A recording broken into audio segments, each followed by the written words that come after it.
An evening in July during which a cold wind dragged clouds from the south and the sky tumbled with disorder, cameraman Will Green and I went to meet Dini Moeahu at Mururopatu Marae on Century Hill, roughly halfway between New Plymouth and Waitara.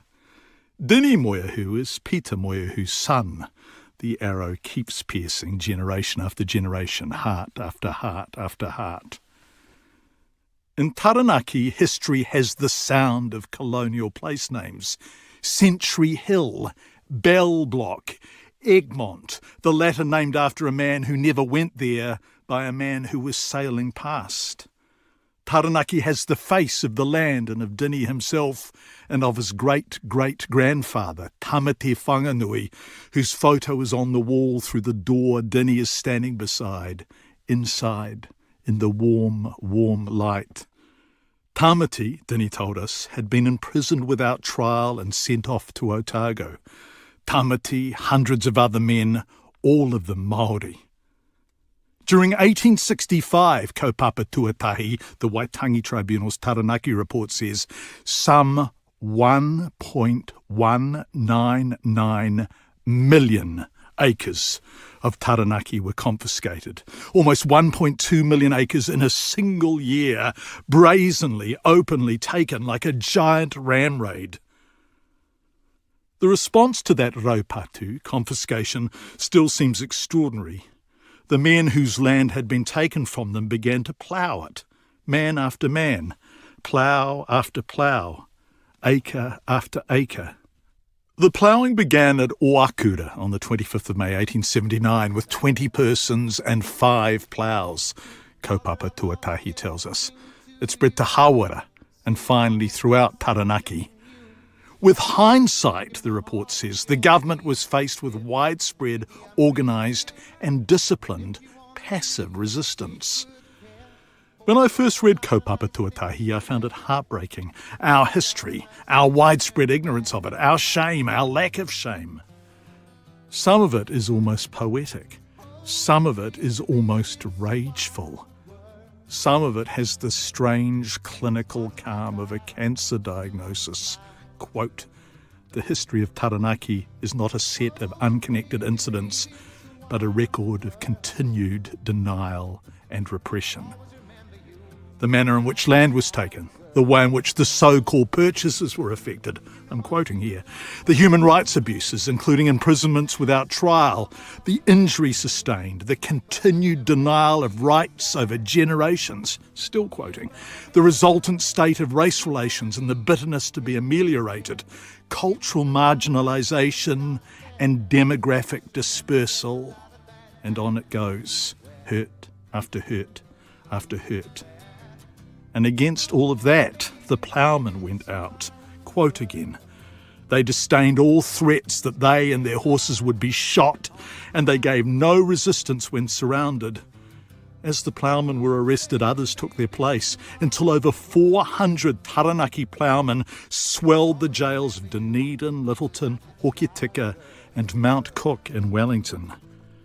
Off they were sent, Tamati Whanganui, and so many other Māori men." Almost a century and a half later, Dini looks up at the photo of his great-great-grandfather on the wall at Mururopatu and tells me, "When you are part of lived history, where you see the continuing dispossession and disenfranchisement, it takes a lot to work through that." I have been a slow, dull student. But the more I learn of our history, the more I understand that working through it, as Dini says, requires us all to look up at the photos, to know their names, to know their stories. To not know these stories, to treat them separately, to assign them to the margins of what we sometimes refer to as Māori, by which we mean over there, by which we, Pākehā, mean not relevant to anyone else or not our problem, is to endlessly repeat the way colonisation insists its victims carry its weight. The weight of surviving, the weight of overcoming, the weight of memory, the weight of the plough.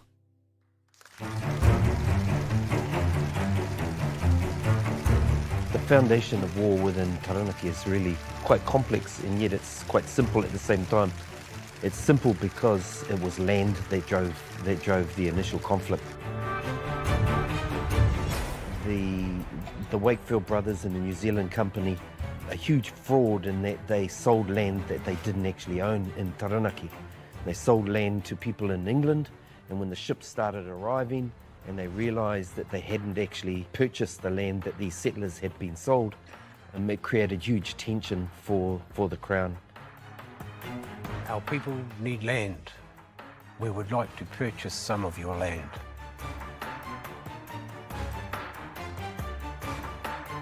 Kore rawa. The area of New Plymouth was overrun with settlers that were arriving, and for many of them, once they realised that the ownership of the land that they thought they had was invalid, some of them jumped straight back on the ship and headed over to Australia. But the ones that stayed quite often weren't able to go anywhere else because they didn't have the resources to re-establish themselves. So that's what drove and heightened the tension.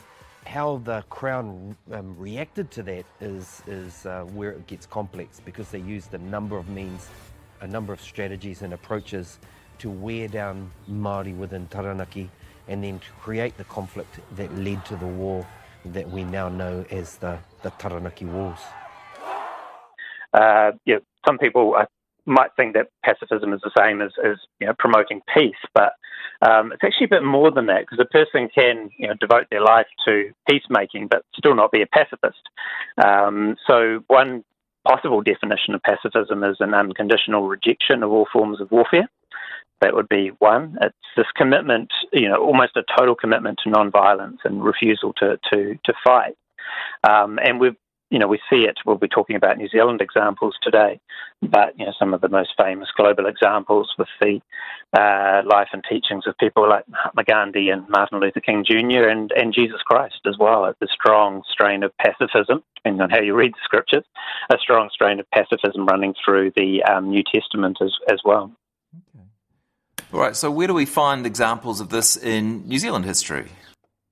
Yeah, so the first two examples are ones that we've talked about over the last few years, and one is the Moriori culture of Rekohu or the Chatham Islands and their commitment to pacifism, and through their teachings of their leader early on in their time on Rekohu, Nanuku Whenua, convincing other Moriori to forsake killing and warfare. So we get that long-standing, centuries-old example of pacifism on what are now called the Chatham Islands. And then more recently, as we commemorated on the 5th of November, we have the example of Whiti Orangamai and Tohu Kākahi at Parihaka, and their pacifist movement and pacifist community there. So two wonderful examples which are actually connected as well. The albatross feather, or te rokura, that white feather of peace, comes from, or is passed, if you like, from the Rekohu to Parihaka. And both of those are very well becoming, well-known examples in New Zealand. But one of the things I want to get across in the talk today is that there is a big cost involved when we look at these historical examples. We can look back on them and see them as, brave beacons of peace, but the price that was paid was a high price in both of those examples. And Moriori, they paid with their lives, right? And it may be that how to deal with this thing we say is passive resistance. It's not passive resistance.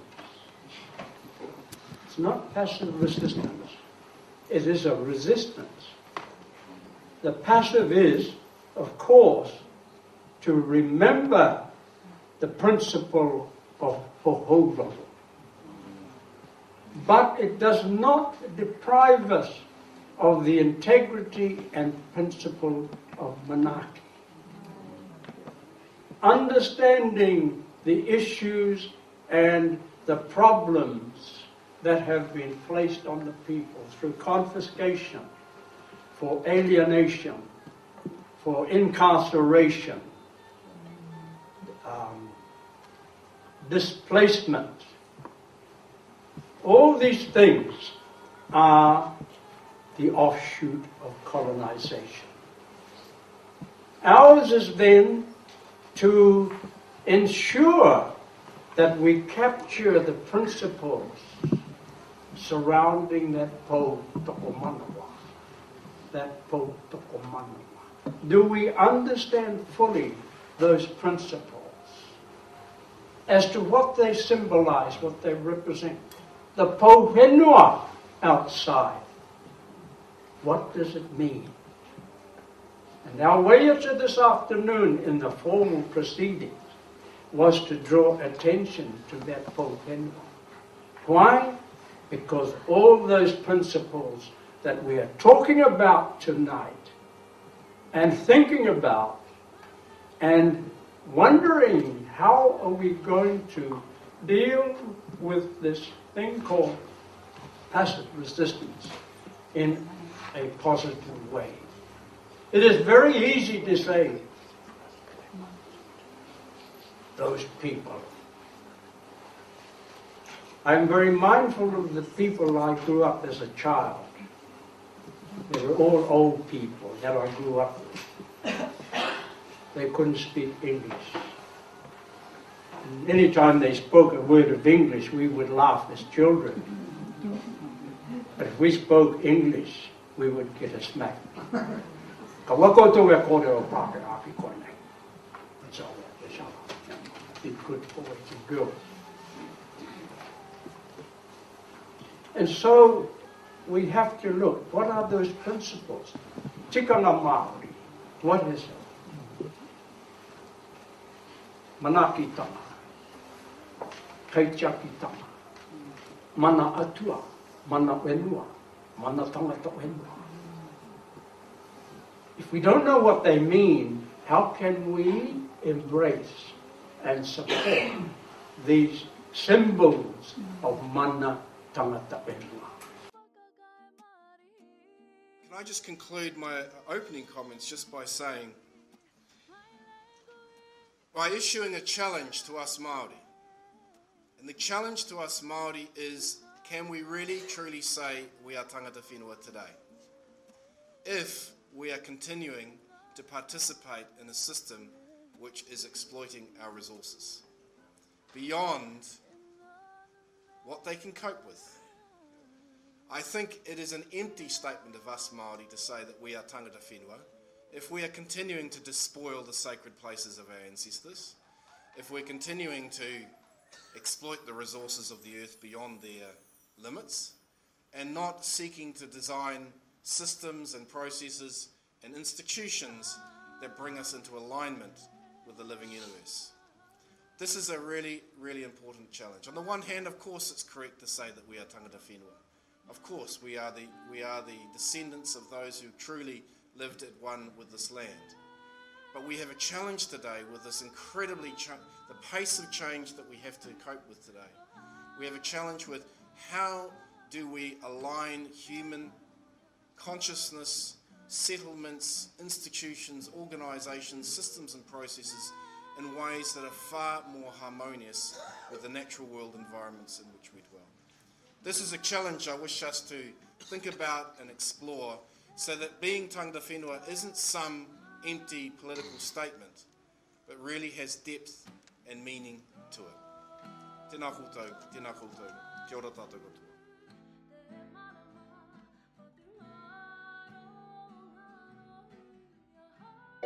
Chapter 4. Learning. This is a true story from my childhood, distantly remembered. Sometime in the early 1980s, I attended a sort of human rights conference for youth, somewhere north of Wellington, or TAC, I'm not sure. I was in my final year at school, or my first year at university, as unworldly as a pre-fame Osmond. I met a girl as intense as me, and we were idealistic, ridiculous and awkward together, although I would have been more ridiculous and awkward. And one of the sessions was a small, I think, group of Māori who talked to us about colonisation. They were kind and patient and compelling. But they also had an anger I found new and utterly arresting. Is arresting the right word? Was it a revelation? Was it doors being opened, or was it just my cosseted, privileged, monocultural childhood breaking down on the side of the road north? For the first time in my life, I realised I did not know our history. I had not faced our history, to paraphrase Moana Jackson, and that my unconsciousness was both a manifestation of colonisation and a continuation of it. If you do not know, it doesn't excuse you. It just makes you ignorant as well as complicit. Our responsibility is the effort.